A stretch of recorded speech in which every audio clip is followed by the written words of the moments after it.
Hello and welcome to the fourth stage of the Los Santos rally. This is probably my personal favourite of the stages. This is a really cool off-road section on the game, as Husky does a little bit of a dance on the first corner. This is by far the bumpiest route that we do on the rally, and I was expecting the Bifter to have a few problems on this course. The Bifter, while it is a good off-road vehicle, it doesn't have the suspension really to deal with this sort of terrain. It's more designed for kind of, I would say, casual off-roading, but yeah, it's not designed for quite this sort of extreme-ish terrain, and at the speed that this thing can go, I was expecting it to be sort of problematic. However, Husky did a very good job of keeping his car under control and didn't have too many problems. At the opposite end of the spectrum, you have the Sand King with a rather massive ground clearance, very soft suspension. It is very good at dealing with the bumps. There wasn't really any problems as such with this down here. The only slight downside to the Sand King, not only is it very big, slightly unmaneuverable on some of the narrower sections, while the suspension is soft and deals with the bumps, you can occasionally get a weird jumping effect going on. When you go over a bump, you land, and because the suspension is so soft, it can kind of spring you up again, which can be a little bit of a pain. The Kalahari is another vehicle that, despite not looking like it, is very good at dealing with the bumps, can smooth the bumps over very easily. I found this vehicle was very good at the downhill chaos course. However, the Kalahari went over. Strangely, I wasn't like the Messer, that kind of vehicle. I wouldn't be surprised at all to see that roll if you clipped the hill slightly like that. Wasn't expecting to see a Kalahari roll. However, we managed to recover it and carry on without losing too much time. But yeah, there was a slightly odd roll. The other vehicle that was pretty damn quick through here is the Bodhi. This is probably the only real, even vaguely serious competitor to the Bifter. It has a similar problem though to the Bifter in that lowish suspension, not quite the ground clearance of the Sand King, means it does get bounced around a little bit. I think it's a little bit better though than the Bifter on that front. Husky was trying to do a spectacular jump across the road and yeah, didn't quite make quite as much distance as you'd hoped, but it gives us a spectacular finish for the Bodhi.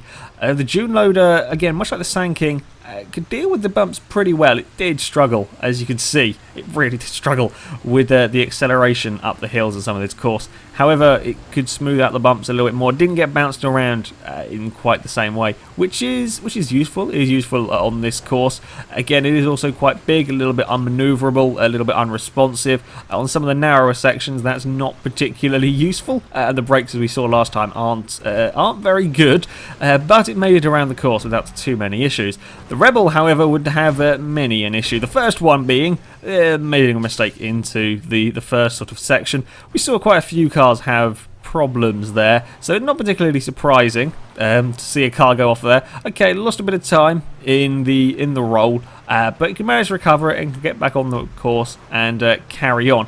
The Rebel, however, was proving to be easy to roll. Almost, what is that, 10 seconds after the first roll, it rolls again, and now it's in a river. The river, luckily or unluckily, depending on if you want to see a car sink or not, the river there is not very deep, so you could get away with it and spin the car around. However, it wasn't quite good enough, incredibly close. Wasn't quite good enough at hill climbing to get out of there, to spin it around and find a slightly less steep area. The Rebel would then fall over again on another curb. Now, if anybody had chosen a Messer, I was expecting them to have problems. They are terribly easy to roll over. They would just fall over all the time if you try and drive them off-road. Wasn't expecting to see the Rebel fall over quite as much. I didn't realise how easily this thing fell over. I mean, yeah, it's got fairly high ground clearance and fairly short wheelbase, but it is not as small as the Messer. And this thing just fell over if you brushed a slight incline, and there we go again. Admittedly, the Kalahari fell over there as well, but the Rebel spent an awful lot of time upside down on its roof, skidding along on its roof. We come towards the end, and well, yes, it did. I lost count of how many times this thing ended up on its roof. It's in a rather sorry state with all of the broken bits. The FQ2 was, again, struggled with the acceleration and sort of the general straight line speed. It also struggled a little bit with the off-roading. Now, these are the vehicles that are designed, okay, admittedly this is more of a sort of a crossover SUV, estatey kind of thing. But these cars are designed to go off-road on the most part, and they were struggling with the bumps on this course. And then we have the road cars to contend with, which aren't really designed with this in mind. We see the FQ2 again gets thrown about an awful lot on some of these bumps, and again, yeah, the whatever is it, Fathom or something, did struggle a little bit on this course. When we look at the stage 4 results, and it is Husky again with another almost 9-second victory over the 8-second victory over the Bodie. Bodie doing pretty well though, all things considered, considering it was never really designed for these cars against the Bifta. The Sand King came in third, extending its lead over the Kalahari. The FQ2 just beats the Juno. Juno had a good run on that one, not very far at all behind the FQ2, and the Rebel's time was rather slow because he spent all of his time upside down and in a river. So yeah, not really surprising on that front. When we look at the overall results, and Husky is well clear in the lead. It's still under 10 minutes for the first 4 stages, which is pretty damn good. The Sand King is in second, is being caught very quickly by the Bodie, which was recovering from a big accident on stage 1. The Bodie is up to third now. Kalahari dropped back a bit from the Sand King. It was starting to catch up, but after that stage has lost some ground. The FQ2 makes up a place as it passes the Rebel, which is dropping down the order. However, hasn't dropped quite as far as the June loader, which is quite a way off the bottom. We move on to the road cars next, and the first corner was to prove, or the first kind of section is more than one corner. There was proved tricky with these cars as well. It's just the bumps, and there is an element of luck. I wouldn't say there's certainly a lot of skill involved in positioning your car. There is also a little bit of luck. You can get lucky with the bounces, you can get unlucky with the bounces, and there's very little you can do about this. For example, his car could have gone over there. It could have been very easy. I wouldn't have been surprised to have seen that end up in the water, particularly there. It wasn't just the first section that was problematic, like the entirety of this course.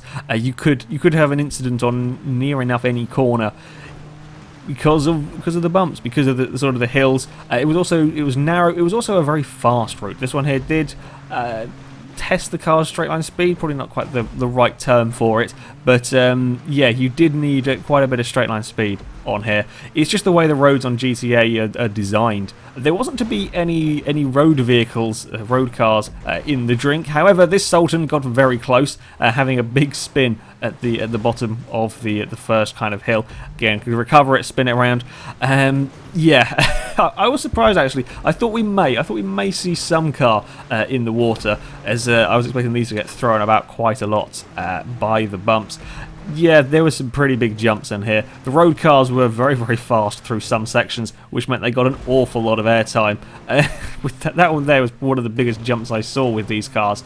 Landing it pretty much on its side. Wouldn't get so lucky further around, hit a rock slightly awkwardly, and managed to roll his car. Still, fairly quick recovery. Didn't lose too much time from that roll. Come around some more corners, and there are still some huge jumps to be had on here. Again, nose diving it into the floor.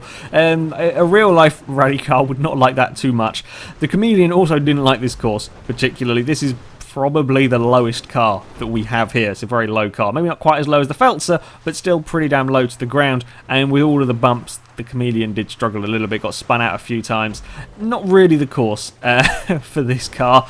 I think the coupes are also fairly low, but yeah, it was always likely to cause problems for the Chameleon, this sort of route. However, in between bumps, of course, it'd be very, very quick. This Sultan was going to get incredibly lucky. Landed the bump a little bit awkwardly and then kind of flew down this section with very little control and an awful lot of luck not to hit anything, not to land any any bumps sort of awkwardly. In the end, there were some rocks that kind of slowed him down and lost a little bit of time on them, but that could have gone so badly wrong down there.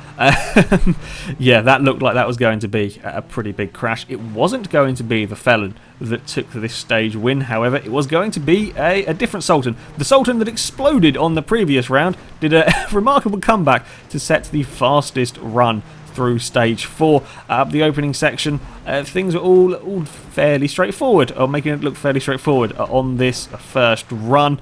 There was an element of luck involved. Bouncing off the rock face to help turn your car around that corner probably wasn't planned. Yeah, with anything like this, with a road surface like this, I should say, there certainly is a bit of luck involved, hidden bumps. Nobody's run through this course before. I should point out that nobody has seen these courses before. The only thing they have to go on is the checkpoints, and the mini-map again gets incredibly lucky bouncing across that rock. That could have gone a lot worse than it did. So, you're not going to know where the bumps are. You're just going to have to kind of hope to an extent that you're going to hit them right. Of course, yeah, you are looking ahead of you, of course, and you can avoid some of the bigger ones, but some of the kind of the hidden ones that can affect your car quite a lot. Yeah, there is an element of luck, of course. There is plenty of skill involved, as well as we come to sort of the halfway point on this course. It even has a little bit of a sort of semi-spin going up the hill.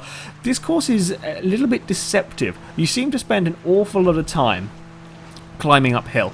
You see the opening section, you kind of go up and down, and then it's sort of fairly flat, and then you spend a long time around here climbing uphill. You go down a little bit here, but then you straight back uphill again. You seem to climb for a very long time on this course, and again it's testing sort of acceleration, maybe an element of power and stuff involved in the cars. But when you get to the finish line, you are pretty much at the same level as where you started. It's weird. You probably spend 60-70% of your time climbing, maybe even more than that. Pretty damn steep as well in sections, especially this bit here. The walls were kind of useful. It was kind of good. They had the walls there. I think almost every car back to the walls. There's a little bit of lag going on. Yeah, this sort of stage here is really steep, and yeah, there are sections of downhill. It evens out somehow. I'm not sure quite how. As I said, the finish line is literally 200 meters down the road from the start line. It just kind of loops around a long, complicated route. Again, another Sultan got a bit lucky over these bumps, it's a bit sideways down here, but not having any major spins this time. Not running wide, managed to get his car stopped in time before finding the explodable rocks. I'm not sure quite how they damaged in the way that they do, but yeah, the Green Sultan made it to the finish line in a very good time. Yeah, it's a scary route, this one. It is a scary route, it's a challenging route, and that's why I do quite like it. The Shafter, again, struggled on this route with just a lack of speed. Maybe the weight as well is not helping this car in some of the hill climbing sections. I would imagine this is the heaviest vehicle in the on-road class. Of course, like the Sand King and the Dune Loader are going to be heavier, but yeah, the Shafter was struggling a little bit. It also looked a little bit difficult over the bumps with a very large car, long wheelbase over the bumps. It would mean it is a little bit trickier to control. However, there was no major incidences for the Shafter. The Exemplar, very quick in a straight line, probably the quickest car here in a straight. I'm not sure about the Chameleon, but again, another one that is very low. And on the final section, just had a bit of a altercation with a tree. Wasn't sort of a major issue, but he got away without too much time lost. Yeah, the Exemplar was getting thrown about a little bit on the bumps, as pretty much all of the cars were. The Felon still went blooming quick through this stage, and again, another one that you'll see gets really thrown around on the bumps. Maybe not quite as low as the Exemplar. It was also the only car that went to the right hand. The road sort of splits there. The only vehicle that went to the right hand side, and I believe the right hand side of that is a little bit faster. While it looks, when you're driving, it looks like it isn't. You can actually get a much better line through the corner. You can carry more speed. So yeah, there we go. That is it for the fourth stage. As you can see, Sultan takes the stage win by a tiny margin, not by very much, from the Felon. It's a fairly long way back to the Sultan in third, the highest placed car on road tyres. The Exemplar goes into fourth, and I believe we have to go, I think, fifth and sixth were both using road tyres, so it's down in seventh for the first Sultan with off-road tyres. Yeah, it seems to be the road tyres are favourable, although you can still go quickly with the off-road ones. The Chameleon struggled with the bumps, spun out a few times with the Shafter, not far behind it, in whatever 10th position. When we look at the overall results, and the Felon has extended its lead, it's got quite a big margin back to second place. Second, third, fourth, even fifth are all still fairly close together. Second and third are very close between the two Sultans. The Exemplar has climbed up a place to get back into fourth. It's a little bit of a reshuffle further down, with the Chameleon slipping a couple of places down the order after not quite such a good stage. However, it's still fairly close down there. The exploded Sultan is starting to recover a little bit, while the Shafter just starts to fall off the bottom of the table. Anyway, that is it for the fourth stage of this rally. Stay tuned tomorrow. Stage 5, a little bit different stage 5. I tried something new with that, and yeah, that's an interesting one for the cast to deal with. Yeah, that should be out tomorrow afternoon / evening. Depends on what time zone you're in, to be honest. But anyway, that is it for today. So thank you very much for watching, and until next time, goodbye.